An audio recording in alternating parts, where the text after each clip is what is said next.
For decades, audiences have known Jason Statham as the toughest man in Hollywood, a performer who shatters bones on screen, survives explosions, leaps off buildings, and faces danger with a cold, sharp stare that almost never blinks.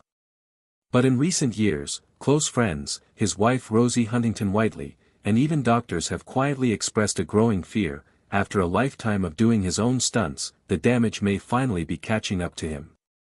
Yet if anyone understands the cost of authenticity, it's Statham.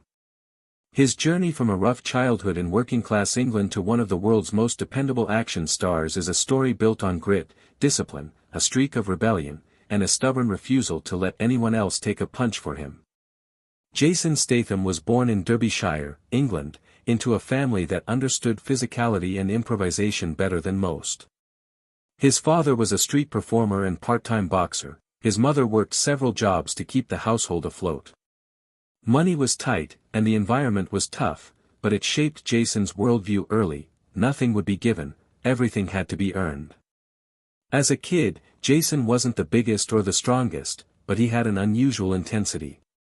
While other kids played casually, he trained. While they fooled around, he focused. His father taught him boxing basics and showed him how to keep his cool under pressure. Jason learned quickly, intimidation didn't matter, endurance did. Then, in his early teens, he discovered something that would define him for the next decade: diving. Jason joined the Great Britain National Diving Squad, an elite team of disciplined, world-class athletes. For over 10 years, he trained with obsessive commitment, perfecting discipline, body control, and fearlessness. Diving taught him how to use his body as a precision tool, lessons that would later translate perfectly into stunt work. He never reached the Olympic podium, but he earned international respect and competed at high-level championships. The setbacks only hardened him. Diving didn't just build physical strength, it trained him to stay calm in moments when danger flashed by in fractions of a second. This would prove useful, far more than he ever expected. During his diving years, Statham needed money. Real money, not the tiny stipends athletes received. He took odd jobs, including market trading on the streets of London, selling knockoff goods with the same intensity he brought to training. His charisma caught attention long before his fame did. One day, talent scouts spotted him and offered him work as a model. Levi's, Adidas, French Connection. He posed for brands that paid far more than diving, and certainly more than street selling. But what impressed people wasn't his look, it was his authenticity. He didn't pretend to be polished or glamorous. He looked like a man who had lived a real life. That raw edge is what attracted director Guy Ritchie. Guy Ritchie cast Statham in Lock, Stock and Two Smoking Barrels, not because Jason was an actor, but because he wasn't. He had the attitude, the street-smart confidence, the rough charm, and the natural comedic timing that Ritchie needed. Statham's character felt real because he was real. Audiences loved him instantly. Something about his presence was magnetic, charismatic, dangerous, unpredictable. Ritchie brought him back for Snatch, where Statham acted alongside Brad Pitt, again playing a fast-talking hustler. His natural delivery, rooted in his street trading days, gave the film a standout performance. Hollywood noticed. Once he began acting in action films, Statham made a decision that would define his career, and nearly end it multiple times. He would do his own stunts. Every time. No exceptions. Directors were stunned. Insurance teams were horrified. But Statham insisted. He felt audiences deserved the real thing, not a double. It was the same philosophy he learned as an athlete: if you don't do the work yourself, it doesn't count. The Transporter era. The Transporter franchise elevated Statham from promising actor to international star. He executed every stunt himself. High-speed driving through tight European streets. Close-quarters combat using martial arts and grappling techniques. Precision choreography with environmental weapons.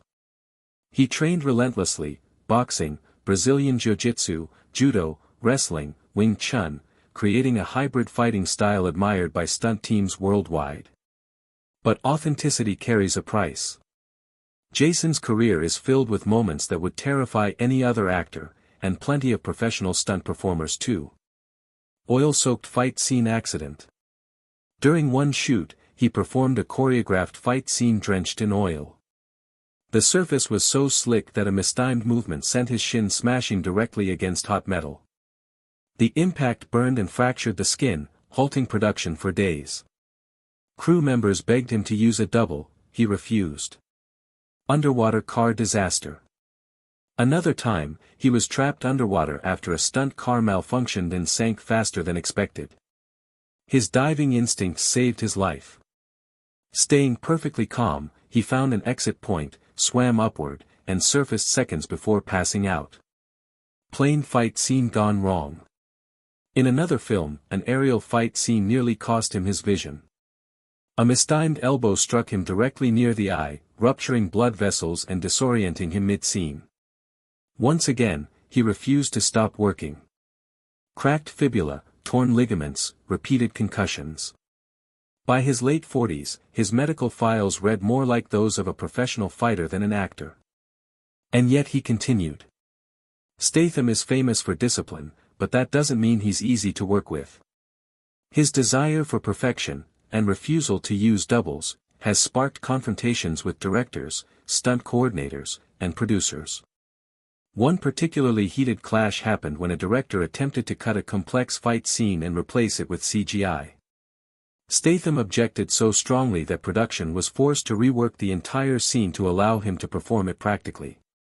Another incident involved a stunt coordinator who begged him not to attempt a high-fall sequence. Statham nearly walked off the film before the scene was restored to his standards.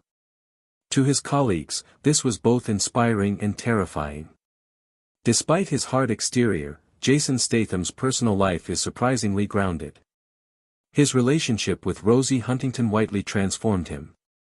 With the birth of their children, he began, for the first time in his life, to question the risks he was taking. Rosie made one thing clear. If you want to see our kids grow up, stop trying to be invincible. This hit Statham harder than any stunt ever had. For years, he believed nothing could break him. But now, the stakes were higher. As his fame grew, so did the bizarre side effects, including multiple death hoaxes. At least 6 times, false online reports claimed he had died during stunts or accidents. Each time, millions of fans panicked. Meanwhile, Statham treated the rumors with dark humor, sending sarcastic messages to friends. Still alive. Try again next week. But even he admitted privately that the rumors bothered him, not because of the false headlines, but because they reminded him how dangerous his work truly was. Many Hollywood stars cultivate tough guy images. Statham doesn't need to. His physicality is real, and so is his discipline. He wakes before dawn to train, boxing drills, strength conditioning, grappling, sprinting. Even at 50+, his intensity matches athletes half his age. But Statham also has a soft side that fans rarely see. He donates to children's hospitals, supports youth sports programs, and quietly gives money to families facing medical crises. He never advertises these things, he prefers to do them quietly. Beneath the hard shell is a loyal, protective man who values family above everything. As Statham entered his late 50s, he finally heard a message he couldn't ignore, not from producers, not from directors, but from doctors. Long-term scans revealed significant wear and tear on his joints, spinal compression from high-impact stunts, and early signs of chronic damage common in veteran fighters. For years, friends joked he was indestructible. But the 2025 medical review changed that narrative. Specialists warned him that continuing full-contact stunt work could lead to long-term nerve damage, reduced mobility, chronic pain, permanent injury during aging. It was the first time someone told him he might not be able to fight his way out of something. Rosie urged him to take the warning seriously. Even his closest stunt colleagues, men who admired him, told him the same. After decades of risking his life for authenticity, Jason Statham had to consider a future where survival mattered more than spectacle. Despite the warnings, Statham hasn't slowed down creatively. Instead, he's evolving. His recent films continue to feature intense, practical action, but now layered with richer storytelling and more emotional depth. For the first time, he's choosing roles that show vulnerability, not just brute force. His latest projects hint at a new era, the seasoned warrior, the battle-scarred mentor, the man who has survived everything and learned from it. And audiences are embracing this version of Jason Statham just as eagerly as the invincible one. Jason Statham's story is a rare one in Hollywood. He didn't come from privilege. He didn't rely on connections. He didn't fake his image. He built everything, from childhood struggles to modeling, from diving to blockbuster action, by refusing to pretend. The stunts are real. The injuries are real. The risks are real. The authenticity is real. But now, for the first time, Statham is choosing to protect something even more important than his reputation. His future, his family, and the life he fought so hard to build. Jason Statham may not be invincible. But he is unstoppable, and this new chapter may become his most compelling one yet.